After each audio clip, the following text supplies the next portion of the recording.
Well, I started in the 80s, which makes me sound really old, but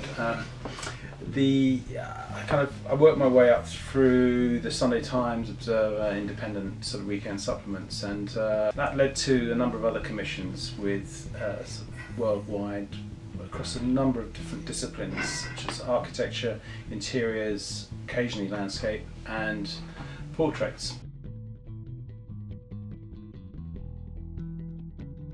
It did, yeah. I mean, art and architecture were always quite a big thing. My father was an architect, so I kind of had a bit of background there in architecture, and so any commissions which involved the arts were of interest to me, and it could have been portraits of artists themselves in their environment, in their studios. So the portrait of Roald Dahl, he was potentially going to be very difficult. I arrived there and he said, right, you've got 5 minutes, you've got to get your picture, get in here, get out of here. He said, I don't like photographers. He announced it when I arrived. I went, okay, this is going to be difficult. But I had a specific question for him because he'd written about this particularly surreal flying sequence in one of his books, and he used to be in the RAF.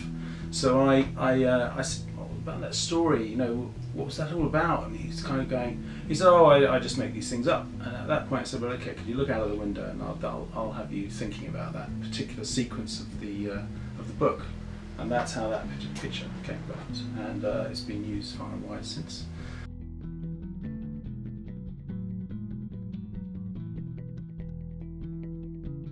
Okay, so one of the key things that I look for in landscapes is some structure, and it might be a sculptural form, and it might be a road leading through the landscape, and those things actually will pull the eye through the image and help you understand kind of way of looking at it.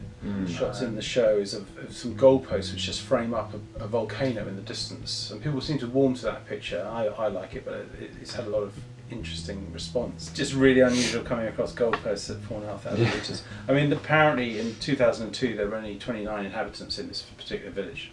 How many? 29. So 29 barely 2 football teams.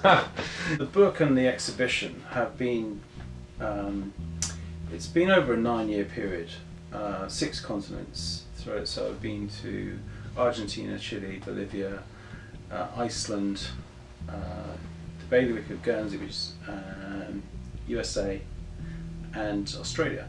It is a dream job, dream commission to get this type of work.